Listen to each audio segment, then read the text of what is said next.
Hello. Dahil bukas piyesta sa amin, maganda dito yung piyesta. Malit lang na lugar to. Dati pinagano nila ako, pinagluto nila ako ng banana Q kasi lagi nila akong tinatanong, lagi akong kasama sa mga stall. Naglalagay sila ng stall eh. Ngayon, sabi nila sa akin, ano daw ang paborito ng mga Pilipino na snack, yung bang merienda na pwede din kainin ng mga Hapon. Kaya nung mga nakaraang taon, bukod sa pandemic, ang ginawa ko ay nagluto ako ng banana Q. Tinikman nila, nagustuhan naman nila, masarap daw. Ngayon naman, natigil yun ng 2 taon dahil nga sa pandemic. Tapos nagbukas na naman siya, nag-start na naman siya last year. Last year naman, ang niluto ko naman, yung mga hot dogs, french fries, tapos mga potato fry, mga fried potatoes, french fries, yung mga ganyan, at saka mga takoyaki, yan. Tapos this year naman,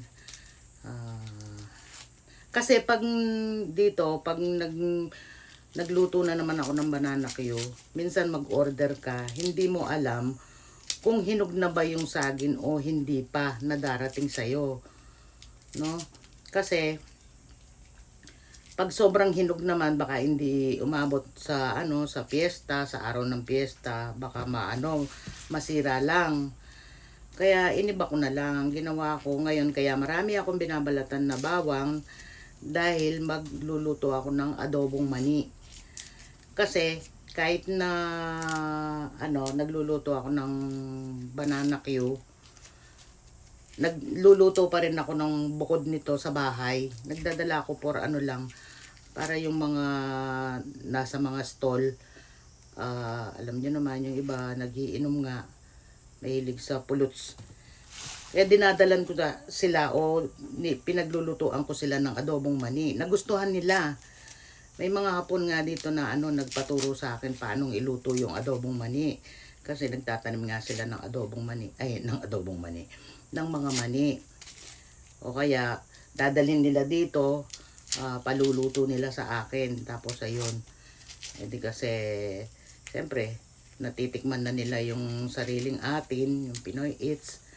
Kaya ayan, eto ngayon ang iluluto ko sa piyesta. Tapos pamimigay namin sa sa mga pupunta dun sa event. Kasi may event dito. After ng siyempre nanonood sila. Yung unang, may stage kasi doon. May mga palabas.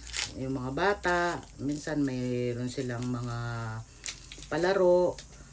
Tapos yung mga adults naman ay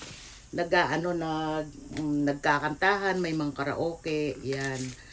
Tapos ayan, nagtitinda rin sila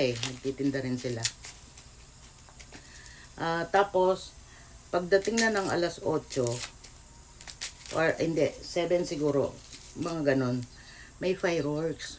Yan, may mga fireworks dito. Yan, hanggang 1 hour lang naman yun. Kasi hindi naman malaking event yun. Piyesta lang naman dito sa lugar namin.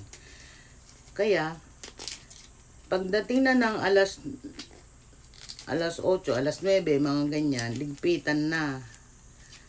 Ayan, natitira pa rin ako doon kasi siyempre magliligpit ako. Nandun yung asawa ko.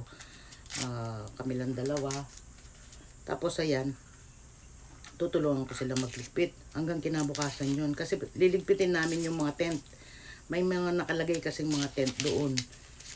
Tapos ayun na, ang saya dito, ang babait ng napaka-konti ng tao dito. Grabe. Napaka-konti. Super sa konti. Kaya masaya yung dito. Kaya niyayaya ko yung mga kaibigan ko. para tulungan nila ako mag-prepare ng ito. Pero ngayon wala naman akong ginagawa. Kaya binabalatan ko na. Ang dami nito. Ang dami nito. 3 kilo tong bawang. Pwede na to sa ano. Gusto nila kasi yung mabawang. Kaya ang gagawin ko, babalatan ko na sila. Tapos, para bukas, naka-prepared na. Kasi may iba pa akong gagawin bukas. Dun sa event na yun kasi, nag-ano sila. Sino yan? May tao. Kasi sa event na yun, marami silang mga, di ba, mga magsasaka dito. Nag-ano sila, yung tinanim nilang palay, ginagawa nila ng rice ball, onigiri. Tapos yung mga darating na bisita, maglalagay sila ng lamesa dyan. Tapos every table, lalagyan nila ng mga rice ball para kainin nila. Tsaka yung mga tanim nila, halimbawa nagtanim ako ng mga ano bang tawag dito, beans, ganyan, ilalaga nila yun. Tapos kakainin nila, may meriendahin nila para hindi mainip yung mga tao. Libre yun, libre yun. Pero ito hindi libre to. Kaya pinamalengke ko, then mamaya sisingilin ko sila. Meron naman akong mga resibo eh. Sisingilin ko sila dito syempre. Tsaka ano to, walang ano ba to, babalik lang sa'yo yung puhunan. Walang tubo-tubo dito. Matatawa ka nga eh.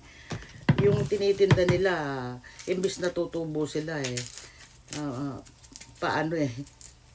Pababa. Kaya nakakatuwa dito eh. Kaya ayan, marami akong anin na bawang. O, ang dami pa nito. Diyos ko po, ako lang mag-isa. Mamaya pa kasi darating yung kaibigan ko. Okay, see you. Bye. Mamaya na lang.